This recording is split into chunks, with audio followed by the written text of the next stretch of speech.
just about to do a dead stick takeoff. A dead stick takeoff, and there's a place about 2 miles down here where it's 1,500 feet below me, and 2 miles away there's a little sandbar thing down there to go see if I can fly dead stick all the way and land there. Oh man.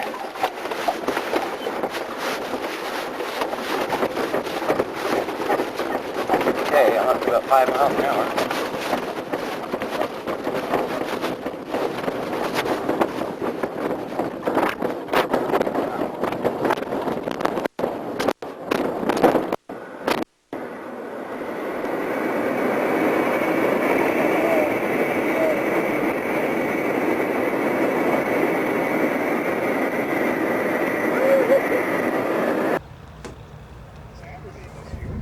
Steve, this is a real big boy airplane that you've got here. Yeah, it's a really good backcountry airplane. It's a really good camping airplane. It's got a really big usable baggage area, of course, side by side, individually adjusting seats. It's still all loaded up right now. I just showed up here, haven't unloaded anything yet. Now, what's this airplane called? It's a Just Aircraft Highlander. And is it an American-made aircraft? Yeah. Just Aircraft is located in South Carolina, Walhalla, South Carolina. I am Wild West Aircraft. I'm a dealer for them, in this half of the country. I've been flying these a lot. A lot of people have seen that dead stick takeoff. Oh, that's the one where video. The guy takes off of the mountain, yeah? That's me. Oh, I guess I phoned or emailed you years ago to ask you if I could use it. You emailed back and said I couldn't. It's actually on my website as well. Okay, yeah. Well, that was my original Highlander. I've had one of these before. I flew it 1,500 hours, like over 9,000 landings, and 6.5 years. And then I just recently built this one, and I just started flying this about 5 months ago. Got 150 hours on it. Now, how did you get involved with the Just Aircraft initially? Because at first they were located in Caldwell, Idaho, and I'm from Nampa, which is about 10 miles away. And before that, I had an ultralight, and I got a couple parts for them. I got some brake parts and things from them, and I liked them. They treated me good. I just liked how they did things. And I had done some flying in a Avid. A little tight. A little tight. A little small. Yeah, it was, but I liked it, except there was things I didn't like. This airplane kept all of the things I liked and fixed all the things I didn't like. It's much bigger. It flies a lot the same, but it's faster, bigger. It's just better. Now, how does the aircraft come out to the market then? Like, how are you buying the aircraft? I presume you're reselling them as a dealer? Yeah, people can just order them through me. No, most of the time, I don't even ever see the kit. It just drop ships right to the customer. But they order it through me and, talk to me. I have probably more experience in these things than anybody except for probably Troy at the factory. Now, give me a little bit of idea of what this kit looks like when it arrives at somebody's door. It's in a big crate about 16 feet long, 4x4. All the welding is done.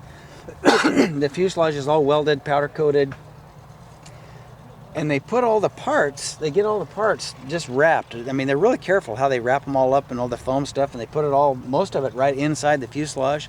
The wings, the lift struts will go on the outside, and they're really good at putting them in a box. They build the box and put them in it so that it survives shipping, and it just shows up at your door. Now, say I'm one of the customers. I've ordered an airplane. It's shown up at my door. What is all involved for me to get that airplane to the condition that yours is in? Spending 6, 7, 8, 900 hours working on it. Like I say, the welding is all done. It's mostly assembling. Of course, you have to do, leading edge stuff, trailing edge, all your flaps and ailerons, all the controls and stuff like that. Most people get what's called the quick build wing kit, which consists of the spars and ribs and the drag links are all put together in a jig. So it's all nice and straight, got the just exact washout and all that. And then most people will also get this wing set to fuselage, where they'll take your lift struts, your fuselage, your wings, and they drill the points, the attach points, and so it's all set. There's no guessing about getting the correct washout, the forward to back, dihedral, that's all set. And that's some real time-consuming stuff if you haven't done it that they can just do easily for you. And you could easily make a mistake there, and then you really got a problem when it comes to trying to repair a wing. Yeah, it might not want to fly right, but it's an easy option. It's not that expensive. Now, so I've got the airplane now, say, ready for covering. What is all involved in the covering process? Well, the covering comes in the kit. It's just normal tube and fabric. You know, if you've done it at all. I used polyfiber on my first one. I used Stewart's on this one. The Stewart process is really nice. I like it. I do that too. Water base. There's no fumes. There's none of that problem with the glues and stuff like that. Yeah, I do too. I would use Stewart's again in a heartbeat. But next time I build another one of these, which I probably will, in another year and a half or so, I'll probably sell this one, build a new one, and I'll use Stewart's again because you don't have all the breathing, the yucky stuff. Yeah, I have a girl that works with me, and that was her concern. Up until now, we'd use polyfiber, so on and so forth, but she just had a child, and she just didn't want that anywhere near her house. So yeah, you could do Stewart's in your house with your kids. It doesn't matter. It's not going to kill your brain cells. Now, this airplane, then, we've got it ready to fly. You're powering it with what? Most of them have a Rotax 912S. That's by far the most popular, most common engine in these. There are others, like my friend here, Steve Dentz. He's got a UL 350 in his. Oh, that's that new made in Boxer Belgium. engine. Yeah. Mine is a 912S also, but it's turbocharged. It's been kind of worked on. The compression was lowered, ceramic coated in there for cooling, and then turboed like a normal 914 would be, but instead of 100 horse like a 914 or a 912S is 100 horse, a 914, which is a turbocharged 80 horse, winds up being 115 horse. This one is about 140 horse, so it's killer. It's nice. I mean, it's amazing. I love it. Now, what kind of performance are we getting out of it then, say for cruise, for climb, for stall, that type of thing, the way it's equipped now? I cruise 100 miles an hour. I mean, I can cruise 110, but I'm using up towards 7 gallons an hour doing that. If I cruise 100, it's more like 5. So I cruise around about 100. The thing, it's not so much the cruising that I like the turbo for, although it is nice if you have to go high. I've had to go high over mountains. I fly in mountains a lot. And so it's really nice with the density altitude in the summer in the Idaho mountains. I mean, I'm up there at 10, 11, 12,000 foot density altitude. Man, this thing still just cranks out the power. But the thing I really, really like it for is the taking off and climbing out, but taking off. I mean, my big fun thing, if you've seen any of my videos, you know that what I really like doing is landing in some really gnarly places, really challenging, tiny, rough.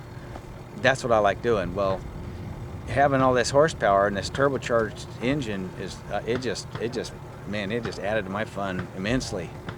But one of the other things you mentioned, landing in backcountry fields and that type of thing, you've got to have a suspension for it. I mean, it's fine to be able to take off, but without a suspension, you can't really land. That's where these 31-inch or 20, these are 31s. I also have some 29s, but that's where these bush wheels come into effect, as well as the bungee, the bungee system. It's got a lot of give and take. It works really well, especially with the big tires. I mean, I started out on my other airplane with 850s. That's what I call pee-wee tires. To a lot of people, they're big tires. I think they're pee-wee tires. But these things here are so absorbent.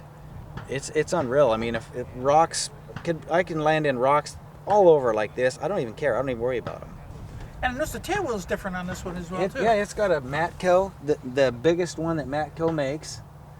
It's got lots of flotation, and when I'm really landing in the rough stuff, I'm pretty practiced up at keeping my tail up. I don't, these things here, those big bush wheel tires will soak up the big bumps, but I try to keep my tail wheel up out of them. Using the brakes and a little bit of power to... Brakes, power, elevator, it's all a balance.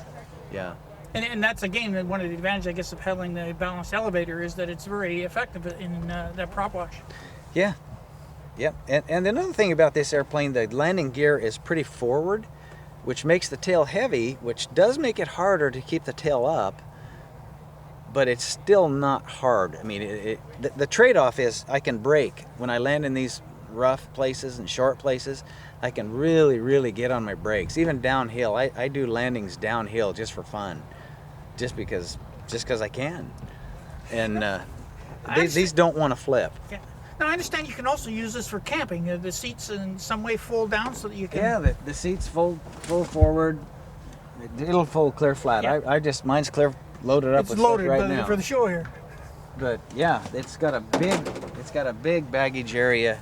My wife and I both go camping in it.